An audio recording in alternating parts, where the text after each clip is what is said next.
afternoon, I'm Raylene Ramsey. This is your afternoon news fix for Thursday, the 14th of November. Labour MP Willie Jackson has been removed from the House during fiery debate over the Treaty Principles Bill.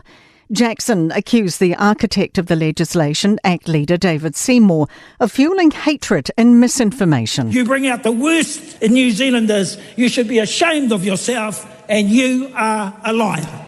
After Speaker Jerry Brownlee urged Jackson to apologise, the MP argued the words were those of the protest hikoi, not himself. Willie Jackson, are you not going to withdraw for saying something so blatantly unparliamentary as that? All right, then I'm going to have to ask the member to withdraw himself from the House. Police are monitoring the progress of the hikoi protesting the bill through Waikato.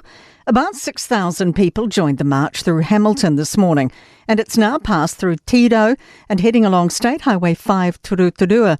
Police say from right now, in fact, I should say, streets around Gisborne's Wainui Road will be affected by a separate hikoi, travelling from Heipipi Park to Te Poho au Rawiri Marae. Reassurance Kiwis will be treated fairly by insurers. A bill designed to better safeguard consumers has passed its third reading in the House.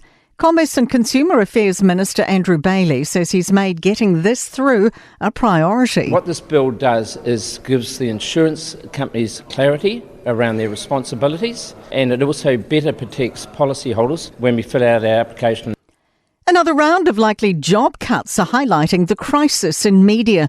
Publisher NZME, which runs Newstalk ZB, is proposing closing 14 North Island community newspapers with the loss of about 30 jobs. E2 negotiation specialist Michael Wood says it's devastating. It'll be a huge loss for those affected workers, but I think also other people in these communities will feel a bit of a loss of identity. The Auditor-General signalled areas needing improvement in New Zealand's skilled migrant visa pathway. John Ryan's new report says Immigration NZ needs a sharper focus on monitoring and reporting on it. Claudia O'Neill has more. John Ryan says INZ could better use the information to pick out reasons for delays and target improvements. Ryan says such applicants are strategically important, in high demand globally and offering skills we want to attract. He says managing our processes better could give us a competitive edge and give confidence to migrants, the public and employers. Seasonal and global factors are playing into our food prices. October Stats NZ figures show food went up 1.2% annually, but fell 0.9% from September to October.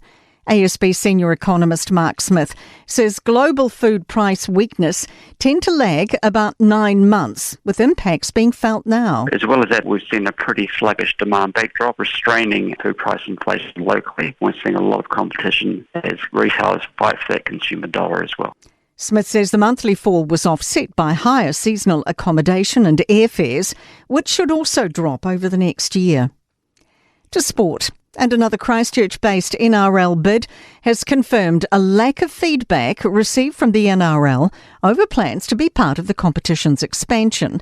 The initial South Island bid, led by President Frank Endicott, was rejected by the governing body last month, along with the Southern Orcas and South Island Kia. Northern Districts have beaten Canterbury by 7 wickets in their opening 4-day Plunket Shield cricket contest in Christchurch.